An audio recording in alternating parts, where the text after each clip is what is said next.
नमस्कार साथियों, सबका हार्दिक अभिनंदन है। स्वागत है आपके अपने YouTube channel geography with RV पर। रीट परीक्षा का जो आयोजन है, शिक्षा मंत्री ने अभी हाल ही में एक इंटरव्यू दिया, जिन्होंने बताया कि 2 सितंबर को रीट परीक्षा का आयोजन सरकार के द्वारा प्रस्तावित है। साथियों, लॉकडाउन की वजह से कोचिंग क्लासेस बंद हैं। ऐसे में घर बैठे अपनी तैयारी को मजबूत कीजिए। जुड़िए YouTube channel geography with RV के साथ और इस चैनल के माध्यम से SST विषय और मनोविज्ञान विषय की नियमित कक्षाओं का आप आनंद लीजिए और अपनी तैयारी को एक अगले चरण तक पहुंचाने के लिए नियमित रूप से वीडियोस देखिए। आइए आज का जो अपना टॉपिक शुरू करते हैं। हिमालय का लंबवत विभाजन अपन पढ़ रहे थे। पिछले जो वीडियो था उसमें अपन ने पढ़ लिया था ट्रांस हिमालय। आज का जो अपना टॉपिक रहेगा महान हिमालय, ग्रेट हिमालय के बारे में अपन पढ़ेंगे आज। महान हिमालय, ग्रेट हिमालय।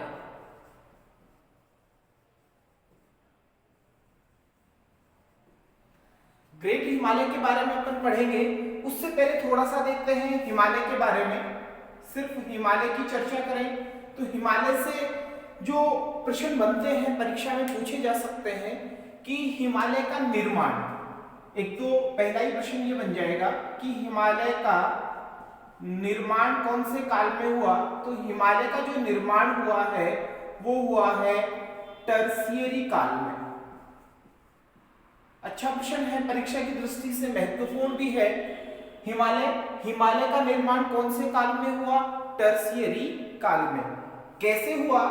अभिसरण के कारण। हिमालय का जो निर्माण है वो किसके कारण हुआ है? अभिसरण। और अभिसरण का अर्थ क्या है? दो प्लेटों का एक दूसरे की तरफ खिसकना, वो क्या है? अभिसरण। और जब दोनों प्लेटें टकराई आपस में तो उनके बीच में क्या हो गया? वलन हो गया। तो हिमालय वलन के कारण ये क्या है? एक नवीन वलित पर्वत है। नवीन वलित पर्वत, ये हिमालय है। अभिसरण, अब बात कर रहे थे अपन अभिसरण की कि अभिसरण के कारण हिमालय का निर्माण हुआ है, लेकिन अभिसरण किसमें हुआ? किस अभिसरण की वजह से हिमालय का निर्माण हुआ? तो गोंडवाना लैंड और अंगारा लैंड, गोंडवाना लैंड और अंगारा लैंड, इन दो भूगर्भिक प्लेटों के अभिसरण से किसका निर्माण हुआ? हिमालय का निर्माण हुआ। ये हिमालय से संबंधित कुछ तथ्य थे कि निर्माण टर्शियरी काल में, नवीन वलित पर्वत है, अभिसरण के कारण बना है। और अभिसरण जो हुआ है किनके बीच में हुआ है? ये गोंडवाना लैंड और अंगारा लैंड, इन दोनों के बीच में जो टेथिस सागर था उसके ऊपर किसका निर्माण हुआ है? हिमालय का निर्माण हुआ है। सीधी सी बात है कि टेथिस सागर पर हुआ है तो इसमें क्या पाए जाएंगे? सागरीय अवशेष भी पाए जाएंगे। अब बात करें हम इसके वर्गीकरण की, तो ट्रांस हिमालय अपन ने पढ़ लिया था। ट्रांस हिमालय के बाद जो आज का अपना टॉपिक रहेगा वो है महान हिमालय, ग्रेट हिमालय के बारे में आज अपन पढ़ेंगे। तो ग्रेट हिमालय, इसके बारे में क्या क्या तथ्य हैं? देखो, ग्रेट हिमालय के बारे में अपने सामने क्या क्या तथ्य आएंगे उनके ऊपर थोड़ा सा ध्यान दें। तो ग्रेट हिमालय की जो औसत ऊंचाई है, औसत ऊंचाई, वो औसत ऊंचाई है 6000 मीटर। सबसे ऊंचा है ये।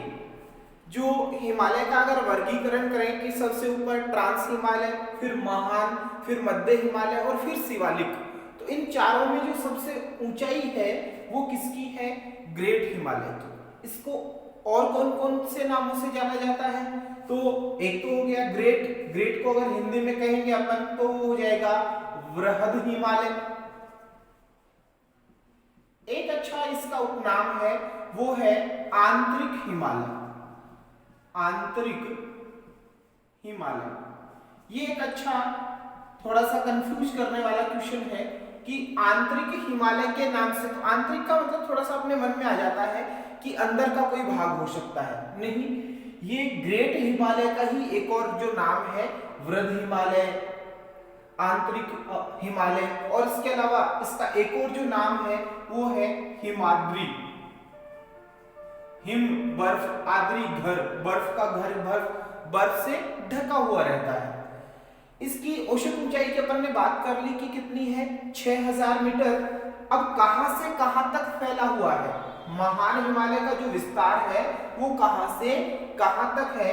तो महान हिमालय का जो विस्तार है, विस्तार की अगर हम बात करें तो इसका विस्तार है नंगा पर्वत, पश्चिम में नंगा पर्वत से लेकर नामचा बरवा तक, नामचा बरवा, यहां तक इसका विस्तार है। देखिए यहां से लेकर और इधर पूर्व में यहां नामचा बरवा तक, ये नंगा पर्वत, और ये पूर्व में नामचा बरवा, यहां तक महान हिमालय का विस्तार है। और इसमें भी बात करें तो पश्चिमी भाग की अपेक्षा जो पूर्वी भाग है, पूर्वी भाग में इसकी ऊंचाई अधिक है, क्योंकि इधर जो है वो अभिसरण अधिक हुआ है, इसके कारण पूर्वी भाग में इसकी ऊंचाई क्या है, अधिक है। तो विस्तार कहां से कहां तक हो गया है, नंगा पर्वत से लेकर नामचा पर्वत तक। अब ये जो दूरी है वो है 2400 किलोमीटर, नंगा पर्वत से लेकर और नामचा बरवा तक की जो दूरी है वो क्या है, 2400 किलोमीटर। और ये एक धनुष के आकार में एक श्रृंखलाबद्ध रूप में फैला हुआ है। एक महत्वपूर्ण बात और है, वो क्या है, ये किसके रूप में फैला हुआ है, श्रृंखलाबद्ध श्रेणी के रूप में फैला हुआ है। यहां नंगा पर्वत पर और यहां नामचा पर्वत श्रेणी पर दो तीक्ष्ण मोड़ बने हुए हैं। कहां कहां, नंगा पर्वत पर और नामचा पर्वत पर दो तीक्ष्ण मोड़ बने हुए हैं, जिनको हेयर पिन बैंड कहा जाता है। इनको क्या कहा जाता है, हेयर पिन बैंड। कहा, नंगा पर्वत और नामचा पर्वत पर जो दो तीक्ष्ण मोड़, यहां भी और यहां भी जो दो तीक्ष्ण मोड़ बने हुए हैं, इनको क्या कहा जाता है, हेयर पिन बैंड इनको कहते हैं। अब विस्तार हो गया, लंबाई हो गई, औसत ऊंचाई हो गई। अब कौन कौन से राज्यों में इसका विस्तार है, महान हिमालय का जो विस्तार है, ये राज्य की दृष्टि से हम देखें तो कौन कौन से राज्यों में इसका विस्तार है।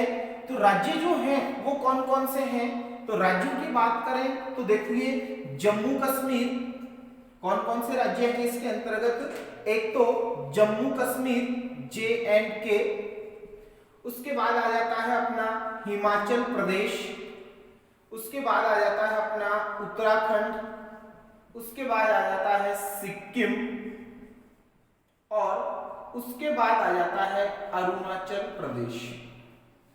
कौन कौन से, जम्मू कश्मीर, हिमाचल प्रदेश, उत्तराखंड, सिक्किम और अरुणाचल प्रदेश में यह है विस्तृत है कौन सा, महान हिमालय। महान हिमालय का जो निर्माण हुआ है वो कायांतरित चट्टानों से हुआ है। किससे हुआ है, कायांतरित चट्टानों से। लेकिन वर्तमान में वे क्या हो गई है, परतदार चट्टानें थी वो हट गई है, और अंदर से जो आग्नेय चट्टानें हैं, मौलिक चट्टानें, आग्नेय चट्टानें, निस्ट, सीस, ग्रेनाइट, इनका जो ऊपरी भाग है वो अपने को दिखाई देने लगा है। विस्तार की बात अपन कर रहे हैं तो राज्य है जम्मू कश्मीर, हिमाचल प्रदेश, उत्तराखंड, सिक्किम और अरुणाचल प्रदेश। अब बात करें इसके अंतर्गत आने वाले प्रमुख दर्रे कौन कौन से हैं, पासेज, पासेज कौन कौन से हैं, दर्रे कौन कौन से हैं, इनकी अगर अपन थोड़ी सी बात करें तो राज्यों की दृष्टि से देखें कि कौन कौन से राज्यों में कौन कौन सा दर्रा विस्तृत है, तो थोड़ा सा ध्यान दीजिए यहाँ पर। सबसे पहले अपन बात करेंगे जम्मू कश्मीर, जो वर्तमान में एक यूटी केंद्र शासित प्रदेश बन गया है। इसमें कौन कौन से जो दर्रे हैं आते हैं जम्मू कश्मीर के अंतर्गत।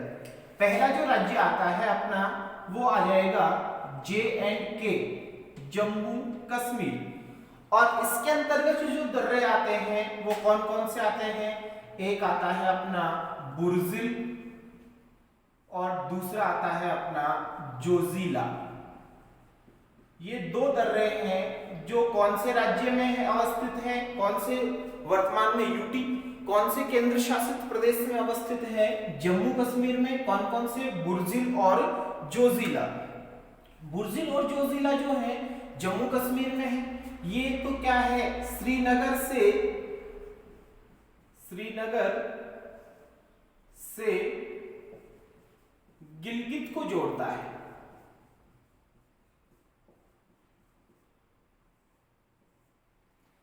ये क्या है, बुर्जिल जो दर्रा है वो क्या करता है, श्रीनगर से गिलगित को जोड़ता है। और जो दूसरा जोजिला दर्रा है वो लेह को गिलगित से जोड़ता है, लेह को गिलगित से जोड़ता है। तो जो दो महत्वपूर्ण दर्रे हैं जम्मू कश्मीर में जो महान हिमालय के अंतर्गत आते हैं, कौन कौन से हैं। एक बुर्जिल है, दूसरा जोजिला है। बुर्जिल दर्रा है वो श्रीनगर को गिलगित से जोड़ता है और जोजिला है वो लेह को गिलगित से जोड़ता है। दूसरा जो अपना राज्य आता है वो आता है हिमाचल प्रदेश। दूसरा राज्य कौन सा आता है, हिमाचल प्रदेश। और हिमाचल प्रदेश के अंतर्गत आने वाले जो दो महत्वपूर्ण दर्रे हैं, एक बड़ा लाचा दर्रा और दूसरा है सिपकीला। महत्वपूर्ण प्रश्न यहां से बन जाता है कि बड़ा लाचा दर्रा है वो कौन से दो स्थानों को जोड़ता है।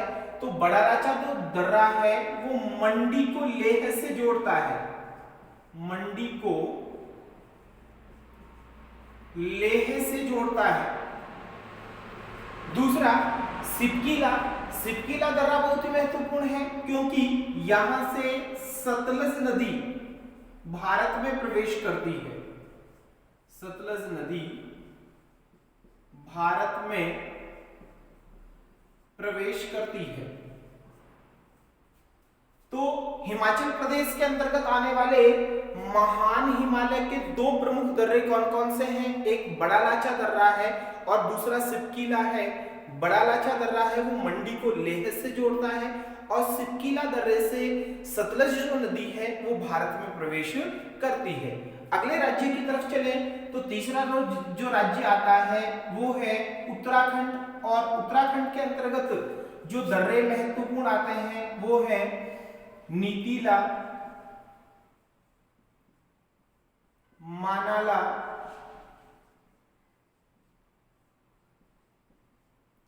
थागाला, ला का अर्थ होता है यहां पास, और लीपू लेक। ये चार महत्वपूर्ण दर्रे हैं जो महान हिमालय में हैं और उत्तराखंड राज्य के अंतर्गत अवस्थित है। कौन कौन से, नीतीला, मानाला, थागाला और लीपू लेक। इनमें से जो एक दर्रा है अपना मानाला, मानाला का महत्व क्यों होता है, क्यों बढ़ जाता है इसका महत्व, क्योंकि जो एक पवित्र तीर्थ स्थल है कैलाश मानसरोवर, कैलाश मानसरोवर की जो यात्रा है वो इस दर्रे से होते हुए की जाती है। कैलाश मानसरोवर की जो यात्रा है वो मानाला दर्रे से होते हुए की जाती है। और कहां पर अवस्थित है ये, महान हिमालय में। कौन से राज्य में अवस्थित है, तो उत्तराखंड में। अगले राज्य की तरफ बढ़ते हैं तो अगला राज्य आता है अपना सिक्किम। सिक्किम में दो महत्वपूर्ण दर्रे, एक नाथुला दर्रा और दूसरा जो महत्वपूर्ण दर्रा है वो है जेलेपला। ये दो महत्वपूर्ण दर्रे कौन कौन से, एक नाथुला दर्रा और दूसरा है अपना जेलेपला दर्रा। नाथुला दर्रा कौन से राज्य में अवस्थित है? बहुत बार एग्जाम में प्रश्न पूछा गया है सीधा ही कि नाथुला दर्रा कहाँ अवस्थित है, तो नाथुला दर्रा है वो कहाँ है? सिक्किम राज्य में अवस्थित है। इसका महत्व क्या है नाथुला दर्रे का और जेलेपला दर्रे का महत्व क्या है? नाथुला दर्रा है ये भारत और चीन के मध्य है, भारत और चीन के मध्य है, और भारत चीन के मध्य से पूर्वी प्रवेश द्वार कहा जाता है। अच्छा प्रश्न यहां से बन सकता है, परीक्षा की दृष्टिकोण से महत्वपूर्ण भी है कि नाथुला दर्रा भारत चीन को जोड़ता है और भारत चीन के मध्य ये पूर्वी प्रवेश द्वार बनाता है। कौन सा दर्रा? नाथुला दर्रा। दूसरा जेलेपला दर्रा, नाथुला दर्रा है, दूसरा कौन सा है? जेलेपला।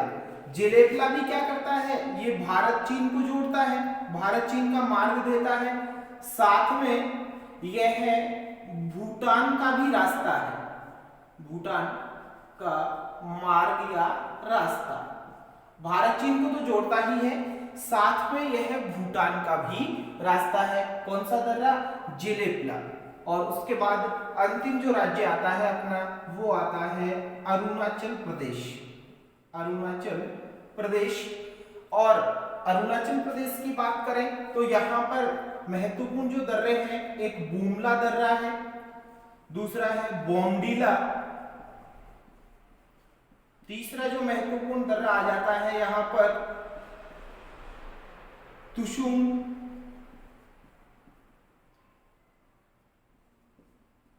या तुंगू दर्रा, तुशुंग या तुंगू दर्रा, और एक आ जाता है अपना यांगयाप दर्रा, यांगयाप दर्रा।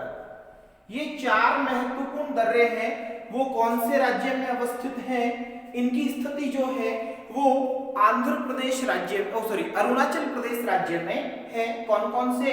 एक बुमला, दूसरा है बोमडीला, तीसरा तुशुंग या तुंगू दर्रा, और चौथा है यांगयाप दर्रा। तो जो पहला महत्वपूर्ण दर्रा है बुमला दर्रा, ये क्या है?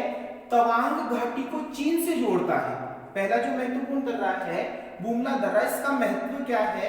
ये तवांग घाटी को चीन से जोड़ता है, चीन से जोड़ता है। कौन सा? बुमला दर्रा। बुमला दर्रे का महत्व क्या है? तवांग घाटी को चीन से जोड़ता है। दूसरा बोमडीला, ये तवांग घाटी को भारत से जोड़ता है, थोड़ा सा ही माइनर डिफरेंस है। बुमला है तो वो चीन से जोड़ता है तवांग घाटी को, और बोमडीला है वो किससे जोड़ता है?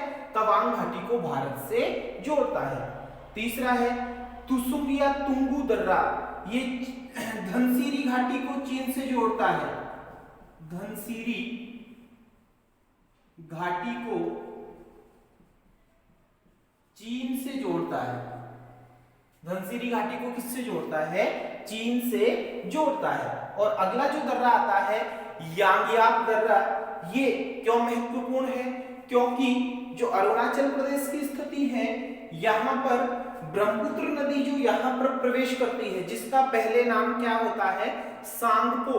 भारत में आने के बाद ब्रह्मपुत्र है, लेकिन उससे पहले यहाँ जब मानसरोवर से निकलती है, तो यहाँ से जो निकलने के बाद यहाँ भारत में प्रवेश जब तक करती है, उसका नाम क्या होता है? सांगपो नदी। तो इसी जो यांगयाप दर्रा है, सांगपो नदी इसी से प्रवेश करती है। सांगपो नदी भारत में प्रवेश करती है, भारत में प्रवेश करती है। कौन से दर्रे से? यांगयाप दर्रे से। तो जो इनका महत्व है वो क्या क्या है? बुमला दर्रा है वो तवांग घाटी को चीन से जोड़ता है, बोमडीला है वो तवांग घाटी को भारत से जोड़ता है, तुंगू या तुंगशु जो दर्रा है वो धनसिरी घाटी को चीन से जोड़ता है, और यांगयाप दर्रा है उससे सांगपो नदी है वो भारत में प्रवेश करती है। साथियों, एक बार यहां तक का आप स्क्रीनशॉट ले सकते हैं। इसके बाद अपन पढ़ेंगे महान हिमालय के अंतर्गत आने वाली प्रमुख पर्वत चोटियां।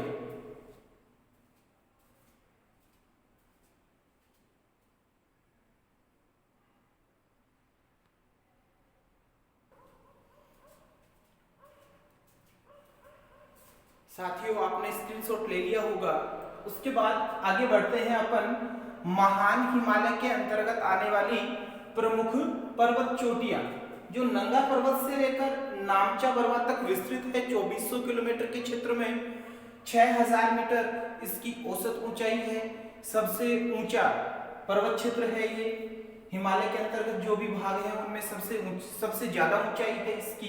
अब इसमें पश्चिम से पूर्व की क्रम की तरफ देखें, पश्चिम से पूर्व के क्रम की तरफ देखें तो कौन कौन सी पर्वत चोटियां आती हैं। देखो यहाँ पश्चिमी भाग से लेकर और यहाँ अगर हम पूर्वी भाग तक देखें तो दोनों किनारों पर इसके अपन ने पढ़ लिया है कि दोनों किनारों पर कहां से कहां तक विस्तृत है ये नंगा पर्वत से लेकर और पूर्वोत्तर में जो पर्वत है नामचा बरवा, नामचा बरवा तक यह विस्तृत है। एक तरफ नंगा पर्वत, दूसरी तरफ क्या है इसमें नामचा बरवा। इसके अंतर्गत आने वाली जो प्रमुख चोटियां हैं पश्चिम से पूर्व की तरफ चले। कौन सा क्रम रखें अपन, पश्चिम से पूर्व।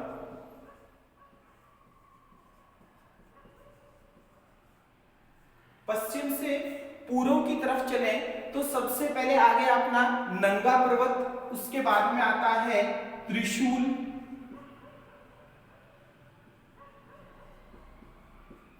दूसरे नंबर पर आता है दूसरे पर इसमें आ जाएगा पहले नंगा पर्वत, फिर कामेट,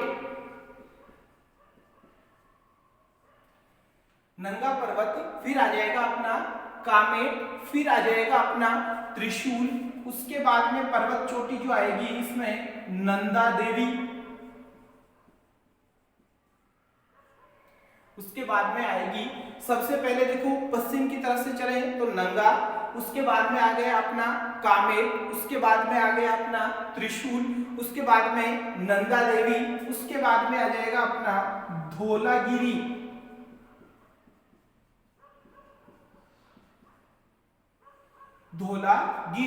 धौलागिरी के बाद में अन्नपूर्णा,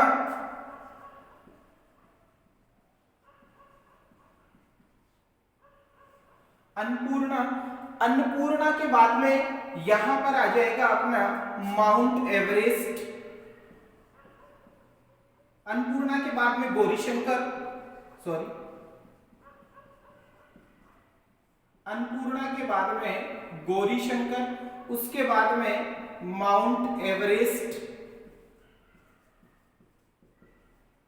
जो विश्व की सबसे ऊंची पर्वत चोटी है। उसके बाद में आ जाएगा अपना मकालू,